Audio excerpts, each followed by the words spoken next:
ও শালা চোর, এক সময় কারেন্ট দিছে, খাম্বা খাইয়া ফেলছে, এখন দেশ পুরোটা খাইবে। যদি পাইতাম এই অক্টেন তারেক রহমানরে খাওয়াইতাম। শালার পুর দাম বাড়াস নাকি? এটা তোর বাপে আর তোর অন্য কেউ আয় দিব না। দল ফালাইতে যায়, কৃষক কার্ড, ফ্যামিলি কার্ড, এই কার্ড সেই কার্ড। শালা একটা বুয়া বাটপার। আবার লাস্টে কি কইলো, আমার অতীতের ভুল ক্ষমা করে দেন। ওর 111 এর থেকেও খারাপ অবস্থা হওয়ার দরকার ছিল। ফসলের লেগে ক্ষমতায় বসাইছে, কৃষক কার্ড এই কার্ডের লেগে। আর শালারপুর যে মানুষের মৌলিক চাহিদা ওটা সমাধান কর। আমরাই তো দিমু।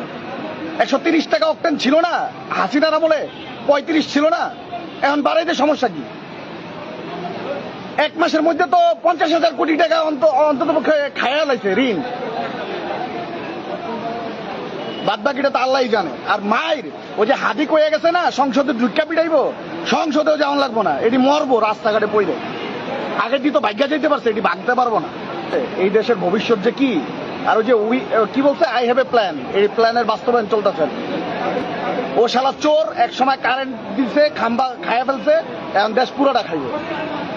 পাশে তো প্রধানমন্ত্রীর কার্যালয়, পাশে প্রধানমন্ত্রীর কার্যালয়ে তো সব ভিআইপি ঢুকতেছে।